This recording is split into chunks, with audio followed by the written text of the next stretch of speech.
आहे ना, इथंच राहणार आहे ना, काय संघ न्यायचंय. आणि संघ तीनच गोष्टी नेता येतात. एक, आयुष्यात कमवलेलं ज्ञान, केलेलं सत्कर्म आणि साधू संतांचा आशीर्वाद. बाकी हे गाडी बिडी कोणता श्रीमंत बांगल्यावर जाळलाय काय नाही, काय होत नाही. आशुबाई म्हणते मी गेलो पप्प्याचं काय होईल, तू जाणं गरजेचं आहे. महिला मंडळ मला उत्तर द्या, एका स्त्रीला साधारणपणे किती साड्या असाव्यात? चाल 24 दर तासाला एक, नुसती नेसतच राह. मग तुला कपाटभर साड्या ठेवायची काही गरज आहे घरात? तुझी गॅरंटी आहे का एवढ्या साड्या फाटे पोत राहशील तू? नाही. मग तुला साड्या किती असावं एवढं तरी ज्ञान आहे का? नाही नाही. आणि म्हणून मला मुलगा झाला बोध, आणि म्हणून आज अभंग घेतलेला आहे. बाप रखमा देवरू part 1 is complete, part 2 is start. आज गायकवाद गुंजन मंडपवाले माईक सिटीवाले सगळ्यांच्या उपस्थितीमध्ये कैलासवासी बाबासाहेब बाळकृष्ण पवार यांच्या प्रथम परस्मरणाच्या योगानं गायक पवार परिवाराला पहिला धन्यवाद द्यावं की एवढी मोठं लोक, एवढा मोठा समाज जमला. पुण्यस्मरणाला सुरुवात. आता पुण्यस्मरणाच्या बाबतीत महाराज मंडळी, कीर्तनकार, प्रवचनकार, दहाव्याची प्रवचनं करणारी नीट ऐका. आता पुण्यतिथी क्लिअर सांगतो. त्याच्या अगोदर भाषण करणाऱ्याला एक सल्ला देतो, तो महत्वाचा आहे. तुम्ही 10व्याला भाषण जरूर करा, पण आता आपल्याकडे एक बावळटपणा आलाय. माणूस जाळून आलं कधी एवढा पुढं भाषण, ते चुकीचं आहे. म्हातारं रात्री 9ला मिळालंय, अखेरात घरची उपाशी आहे, त्याची पोरगी मुंबईवरून आली, त्याचा पोऱ्या पुण्यावरून आलाय, मौत 11ला झाली, आणि तुम्ही धडाधड देवळा पुढं भाषण आणता. हा, तुम्ही माणूस मरायच्या आदल्या दिवशी भाषण करा. हे बा उद्या हे जाणार आहेत, त्यांचा माझा, त्यांनी मला ते मेसेज टाकलाय, मला मनसोक्त बोलून घेऊ द्या. मग येऊला काय एवढायचं ते. पण माणूस जाळून आल्यावरचं भाषण योग्य नाही. तुमचं काय मत आहे? एकदम चुकीचं आहे. हा, त्याच्याऐवजी त्या कुटुंबाला 2-4 पोते बाजरीची मदत दे. तुला लईच दुःख झालं ना. बरं, भाषण इतकं भामटंय, गावावर शोक कळा पसरली, गाव जीवन आलंय, कोणाला दुःख झाले. आणि त्यांच्या जाण्याने फार मोठी पोकळी तयार झाली. ती कधी भरून निघल ना, तू गेला का ती भरूनच निघल. हे बंद करून टाकायचं. मला काही गोष्टी कटाक्षानं टाळल्या पाहिजेत. काय मत आहे तुमचं? हा, 10व्याला 2-3 जणांनी भाषण केलं तर ठीक आहे. शक्यतो 2-3 ठिकाणी भाषण करूच नाही. 10व्यात, लग्नात सुद्धा भाषण करू नये. लय वाईट बोलायचं लोक खाली बसलेले. एक तर लोक जेवेल राहत्या कचाकच गोडा लावतो लोक. हां, बरं, लोकांना माहिती लग्न लफड्याचं, आणि त्याचा सगळा चव जाऊन स्वतः उरेल. ते लोक उगाच मर्यादा पाळीत्या, नाही तर लग्नातलंही गोडा लावतो लोक. लग्नातलं भाषण म्हणजे हातानं चव घालून घेणे. एक तर लोकांना लग्नातल्या भाषणाशी काही काय घेणं का? लफडत होतं ते त्यांना माहीतच होतं. त्यांनी किती वेळा पाहिलंय होतं. आणि पोरीच्या बापाला फक्त वाटतं बाबा माया पोरीच्या लग्नाला एवढे लोक आले, अहो ती येणारच होती. ते एक भाषण टाळलं पाहिजे. 15 ऑगस्ट 26 जानेवारीचं 1 ते 4 भाषण टाळलं पाहिजे. त्या पोरांना इंग्रजांशी काय घ्यायला नाही. ती गोळ्यान घ्यायसाठी आले, ते इंग्रज जाऊ दे, तुझ्या वाट्यावर घुसवते, त्यांना काय घ्या. पोराला काय करायचं? आणि आपले लोक त्यांनाच म्हणतात इंग्रजांनी देश धुतला. पोरं म्हणले धुतला, पण तुझ्या इतकं नाही धुतला त्यांनी. हे बंद केलं पाहिजे. मला काही गोष्टीचा इंदुरीकरचा तुम्हाला राग येतो, पण मी मेल्यावर तुम्हाला आपली आठवण येईल काय म्हणत होता माणूस. हे बंद केलं पाहिजे. काय मत आहे तुमचं? लग्नातलं भाषण टाळलं पाहिजे, मौतीचे भाषण.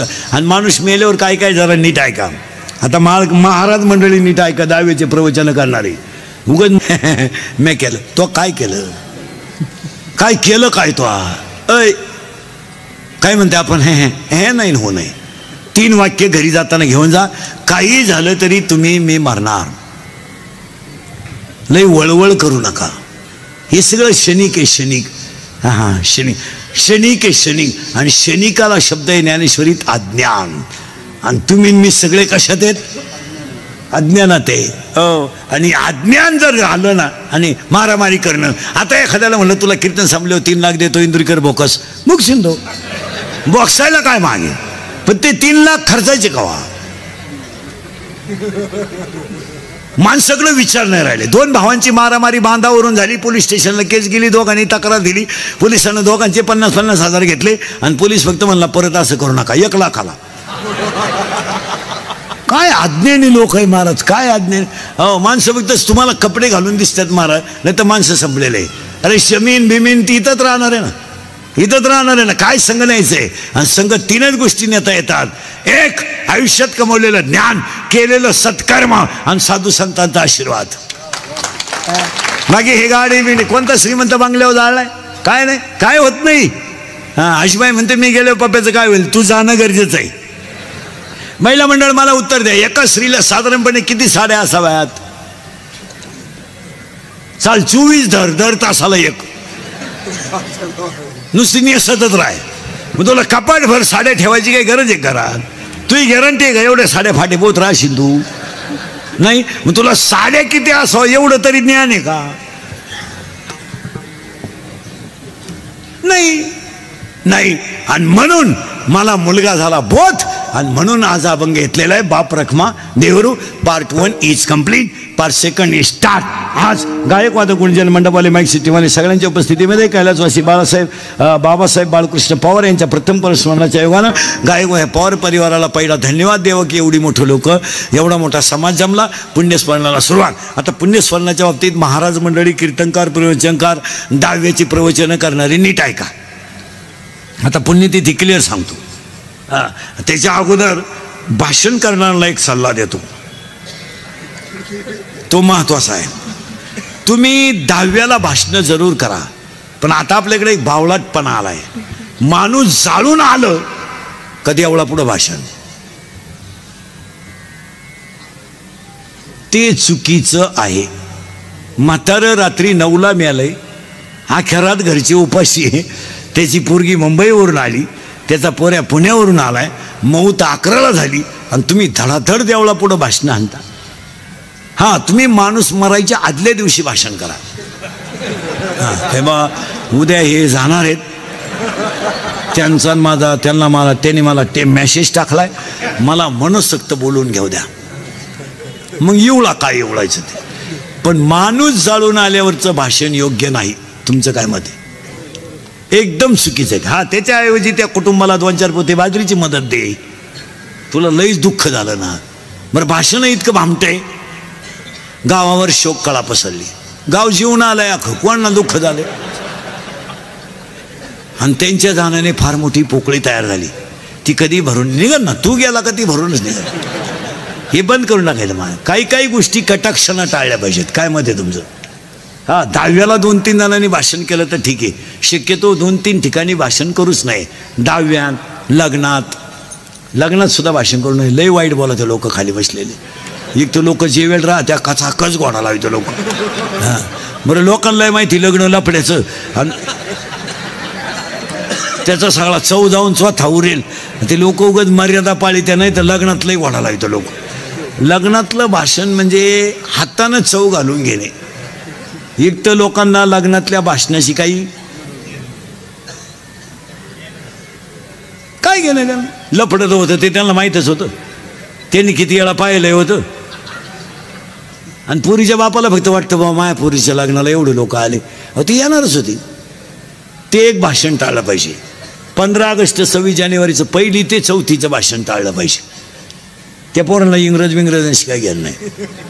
ती गोळ्यान घ्यायसाठी आले, ती इंग्रज जाऊ दे, तुझ्या वाट्यावर घुसवले, त्यांना काय घ्या. पोराला काय करायचं? आणि आपले लोक त्यांनाच म्हणतात इंग्रजांनी देश धुतला. पोरं म्हणले धुतला, पण तुझ्या इतकं नाही धुतला त्यांनी.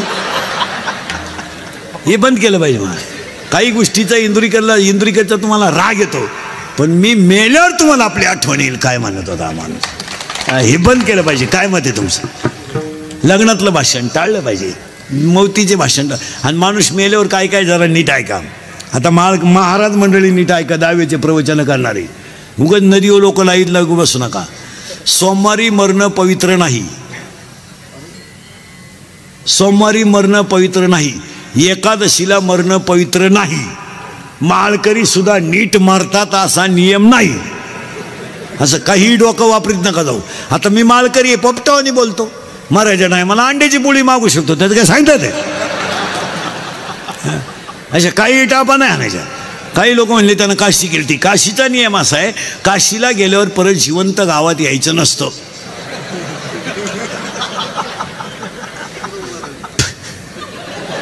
काशीतच मरायचं असतं, ते तिथून गावात येते. मी दहाव्याचं खात नाही, तुझ्यामुळं कावळा येत नाही, जेव. हां, तुम्ही म्हणाल महाराजाला पुरावा, 12 अध्याय पुरावे आपल्याकडे सकाळपर्यंत घ्यायचे. 12 अध्याय, मोक्ष देऊन उदार होई कीर काशी, शरीर तये गावी भेज खिजे. मग आता मरायची अटी आहे का? तुम्हाला मरून बिरून दाखवतो, स्वर्गात नेऊन घालतो पटकन. 1, माणसाचा मृत्यू दिवसा झालेला असावा. 2, मरायला शुक्ल पक्ष असावं. 3, मरायला उत्तरायण असावं. आता दक्षिणायन आहे, अजून 1.5 महिना कोणी घाई करायची नाही. ज्याला जायचं त्यानं 20-12 नंतर खपाखप जा, काय होत नाही. पण ऐका, माणसाचा मृत्यू दिवसा झालेला असावा, शुक्ल पक्ष असावं, उत्तर आयन असावं. आणि पाया पडून सांगतो, माणसाचा मरताना जठराग्नी प्रदीप्त असावा. म्हणजे माणूस खाता खाता मरावा. आणि 5वी अट इतकी महत्वाची आहे, माणसाची इंद्रिय टवटवीत असावीत. याला धोका देऊ नका. मग एकानं विचारलं, महाराज हे वाचायचं कुठं? अध्याय नंबर 8 श्लोक नंबर 24 त्याच्यावरच्या वाव्या घरी गेल्यावर उचकायच्या लगेच. मग एकानं कीर्तनातच उभं राहून विचारलं, महाराज माणसं तरुणपणातच का जातात? तर फाशी घेणं, औषध पिणं, विहिरीत पडणं, अपघात होणं हे दैवाधीन मृत्यू नाही, हे कर्माधीन मृत्यू आहे.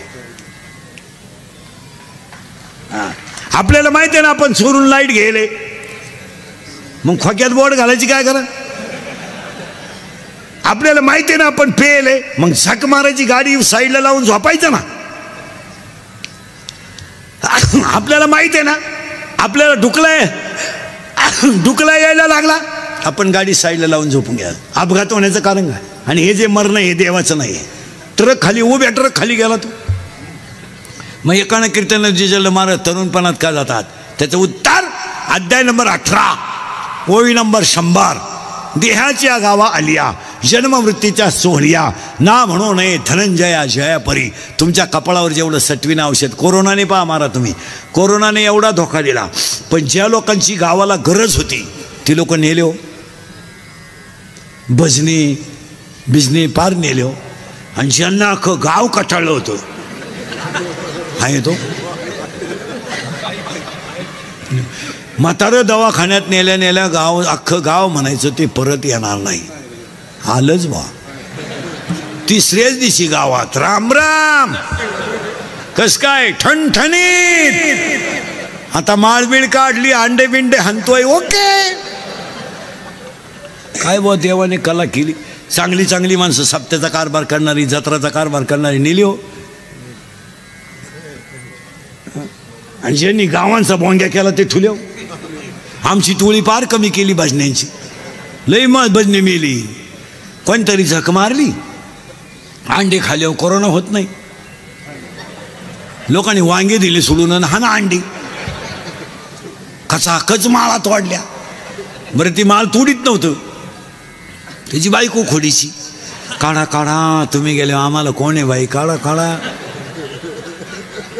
कोणीतरी झक मारली, काढा प्यायल्यावर कोरोना होत नाही.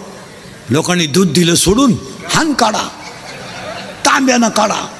बरं तो काढा इतका नंगाट होता, इकडं प्याला इकडं आग, इकडं प्याला इकडं आग, इकडं प्याला. कोरोना गेला बाजूला, मुळ्यातच उठलं. काय सांगायचं, काही नवीन आणतात लोक. आणि तसं कर. आता आपल्याकडे लग्नात आयटम आला नाही नवीन, कोणी बावळटपणा पहिला नव्हता. व्याई भेट, तो कार्यक्रम पहिला लग्नात होता नाही. ते आता कोणतरी झक मारली, व्याई भेट. आता ते व्याही एकमेकाचे कट्टर दुश्मन, लपड्याचं लगीन. याचा चांगला पीस त्या पोऱ्यानं पळावला, तर पुरीचा बाप लय बिघडेला होता. तो म्हणला पोऱ्या सोडील, पण त्याचा बापच पिरगाळीन. त्यानं लग्नाच्याच दिवशी 2-4 क्वार्टर आणल्या. आणि ती माईकवर एक जण आला, आता व्याही भेटतील. याही तापेलच होता. पुरीचा बापचा मोकार 7-8 क्वार्टर आणल्या त्यानं ताई. आणि पोऱ्याच्या बापाची बायपास व्हायला होती. 16 ब्लॉकेज होती त्याला. ते हळूहळू आलो वर. वहीन कमी जास्त येईन माया हो. आणि ते याई आता यायला कशी भेटावात याई जवळ यावा आणि फोटो काढाय पुरतं भेटावा. आता हात तापेल होता कधी ते पर्याच्या बापाची बायपास होईल. यानं असा याही आवळला जसं घासाचं वज आवळी त्या. अहो याची ब्लॉकेज मिठीच सुटानं. मग याही मेला ना पाहता काय माग काय नवीन आणतंय कोण. आता ते गोल गुलाबजामू होते कोणी झक मारली गुलाबजामूच लांबकोळा करून दिला. काय तुमच्या बापाचं गेलं होतं चांगला गोल होता टपाटप म्हातारे खात होते दिला लांबकोळा करून. सगळी बुंदीन गुलाबजामू सेपरेट होते कोणी झक मारली. राजा राणी राजा इतका राम राणी एवढी एवढी. काय करतोय आपण. आता एक लग्नात फाशीलपणा आलाय. मंगलाष्टकाच्या टायमाला नवरा नवरी मधून येणार ते गेट बीट केलंय त्याच्यावरती छत्री बित्री धरायची. तो बंगरी नवर देव भाड्याच्या गाडीत आला. नवरी मागत वांचारी याडपाट पुरी मोकार मेकअप आणि त्याच्या पुढं तो बँडवाला. बाहर फूल बरसा मेरा महबूब आया मेरा महबूब आया. लॉन्समध्ये एकदम शांतता जसं प्रेम पेटवायचं. आता बाहर फूल बरसा मेरा